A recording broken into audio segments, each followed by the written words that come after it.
Greetings, humans. Bob Harris here, senior editor of FootballDiehards.com. It's time for the Week 10 injury preview, review, update, overview thing. Big news, Ezekiel Elliott suspended again. He'll miss 6 games, assuming his December 1st appeal doesn't go his way. He'll return for Week 16, December 24th against the Seattle Seahawks. Alfred Morris set to start, Rod Smith in the mix, and he's generating some buzz amongst local observers. So he's a player to watch. Jerry McFadden also there. Hit the main page of the site. Jen Ryan has an article of how to approach this and her thoughts on this. I highly recommend reading that. Baltimore, Kansas City, Oakland, Philadelphia, all on buys this week. Get them fellers out of your lineup. You don't need them. You don't need to take a 0. Also, get out of your lineup, Jameis Winston and Mike Evans.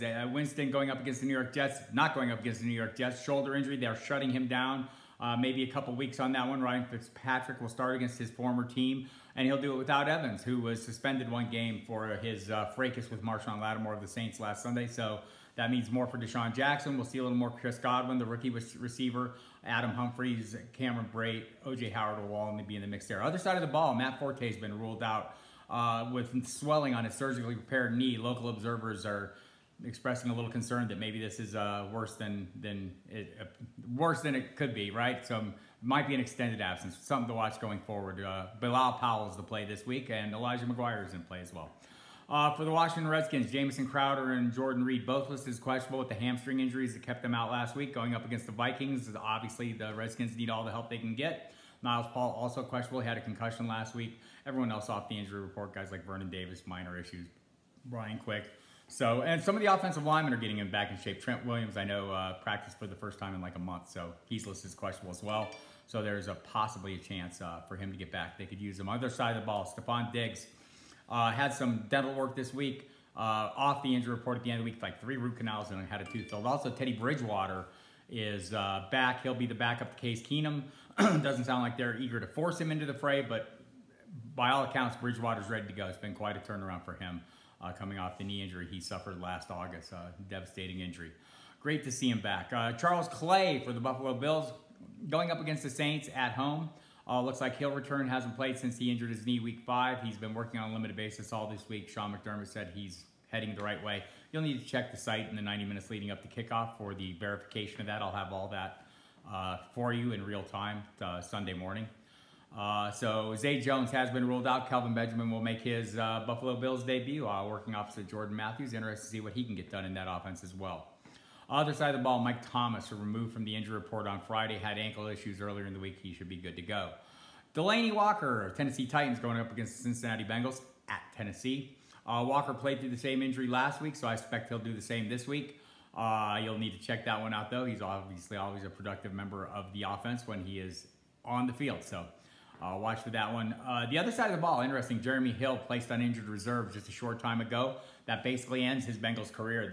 Everyone kind of realizes he's going to be moving on after this. And now Giovanni Bernard will be the only guy in the way of Joe Mixon getting a full workload. We'll see how that plays out as well. 2-way split. Got to like that. In addition, the Bengals released Marshall Cohen, who handled the kicking last week with Randy Bullock out. Bullock is listed as questionable this week. Same back issue.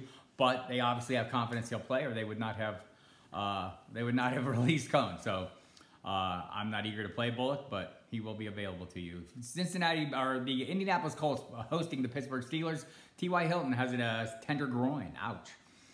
He's listed as questionable. This is a problem. Kamar Aiken has been ruled out with a hamstring injury. Quan Bray was placed on IR earlier this week. Assuming Hilton plays, him, Dante Moncrief, and Chester Rogers will be the top 3 receivers.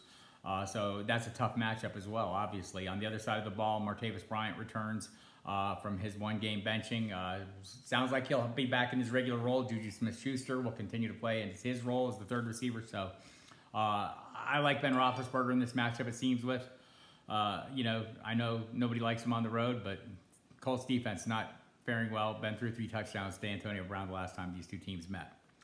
Marquise Lee is questionable for the Jacksonville Jaguars going up against the Chargers.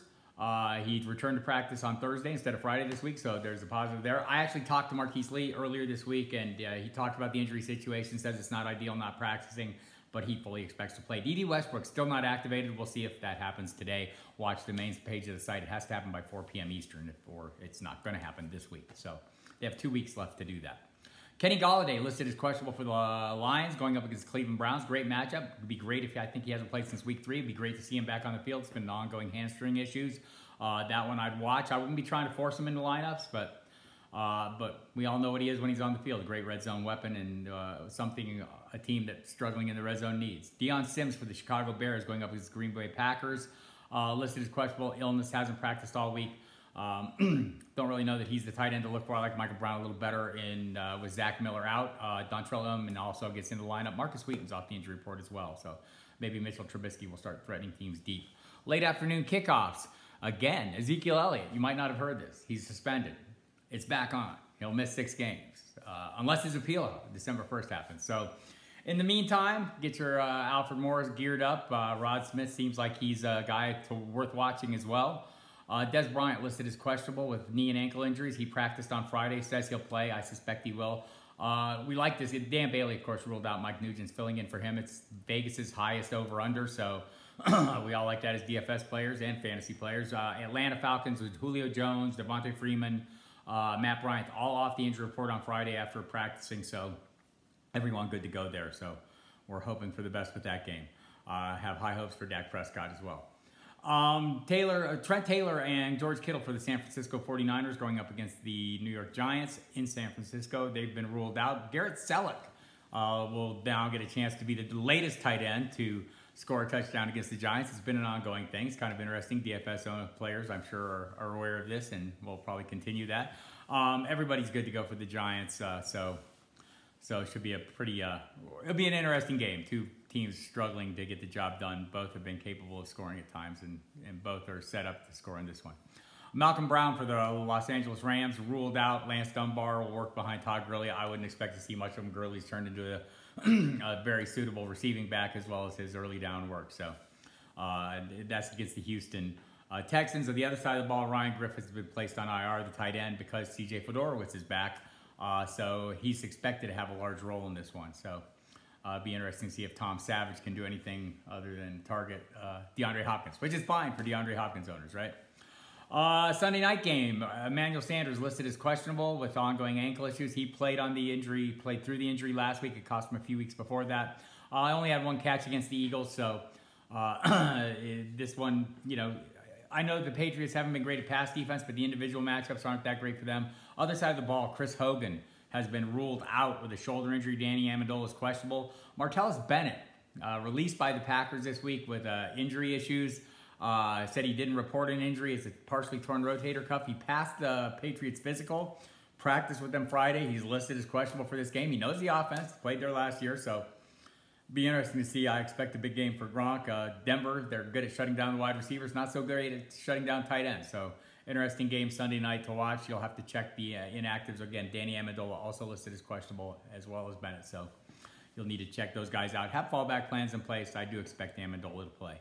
Monday night, Damian Williams has been missing time with illness. Adam Gase said yesterday, which is Friday, that he expects him to play as usual. I'll have the final injury reports for both these games. Curtis Samuel's been dealing with a tender ankle, did practice fully yesterday. So sounds like both those guys are on track today. Watch the main page of the site to see if they make it onto the field and what their official injury status is.